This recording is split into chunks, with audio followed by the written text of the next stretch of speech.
Are the LA Chargers going to go after a veteran, 8-time Pro Bowl free agent corner? Let's take a look at it. We're Detroit Lions fans, but this channel is all about the LA Chargers if you're new. So make sure you subscribe. Okay, here it is. It was on a free agent Patrick Peterson, and this is a Texans article.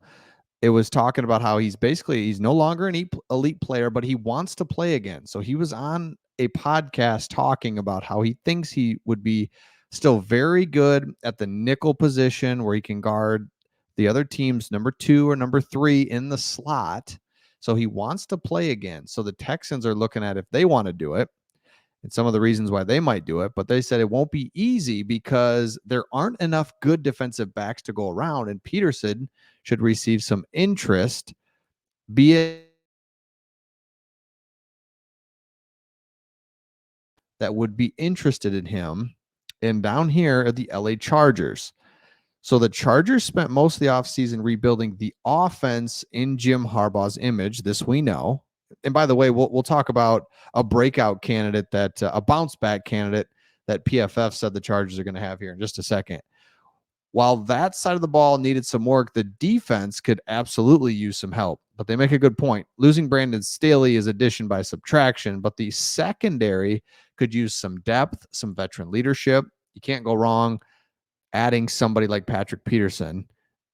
Peterson isn't the player he once was, but the free agent could still start at corner or safety for this team. I don't know if that's necessarily true, and let me know in the comments if you would want Patrick Peterson.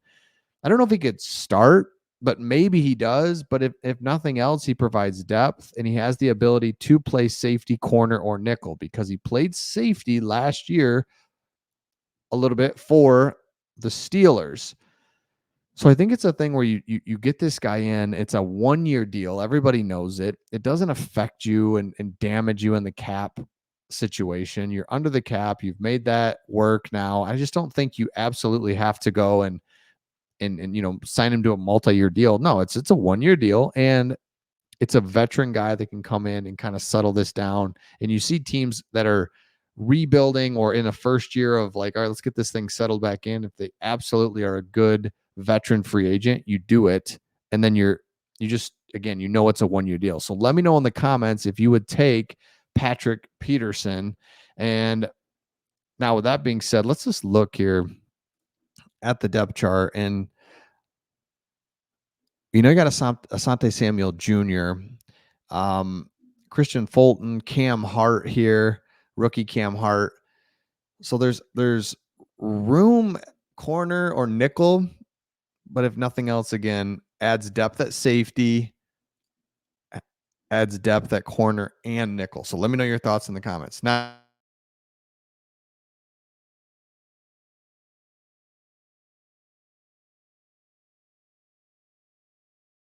it would be J.K. Dobbins. And I think this is outstanding and something that we really got to pay attention to because he wasn't bad, but he was always injured. And it's like, gosh, man, second round pick. The second round pick spent 4 seasons with the Ravens, but played in just 23 of potentially 66 regular season games.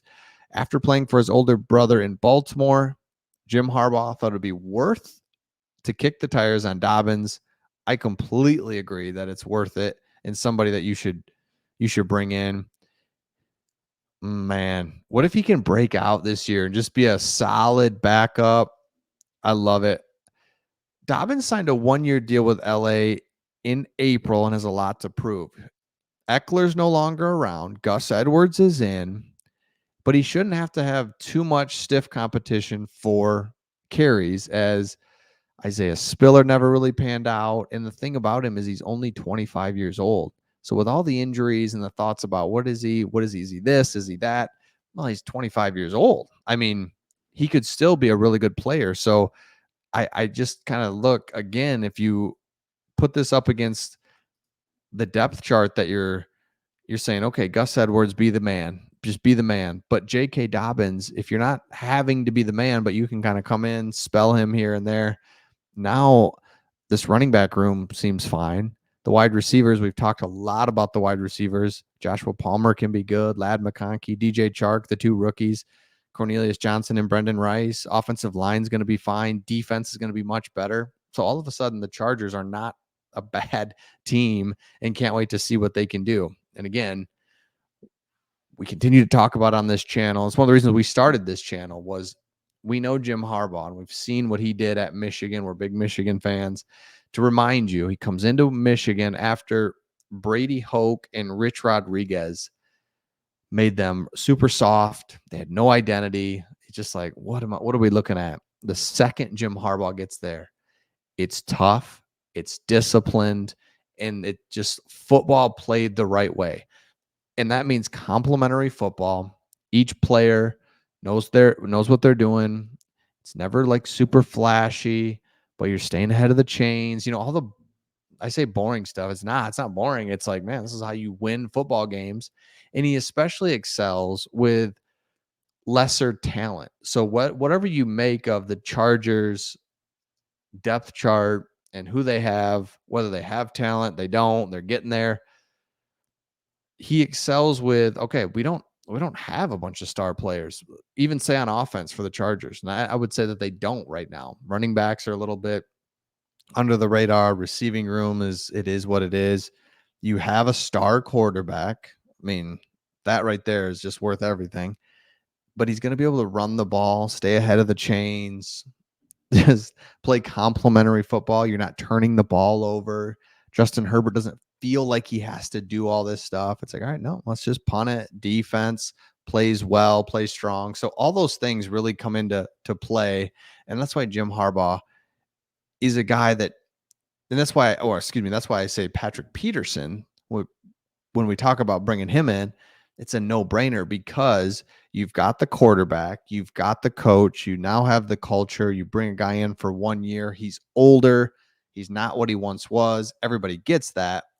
But the opportunity to bring him in, I think I like it. So let me know your thoughts in the comments. Again, we've loved starting this channel. We're at about 5,000 subs, and it's pretty cool because we've asked you guys a lot of questions about LA and San Diego. I would love to go to San Diego one day. Just living here in Michigan. Don't know if I ever will. Don't know what that looks like, but man, get out to San Diego. I love the beach. I'm a beach guy, warm weather guy. So I think if I went there, I wouldn't want to leave. That's the only problem. So I'm a little afraid really to go out there because it's like, man, I really want to go back and you're all messed up now.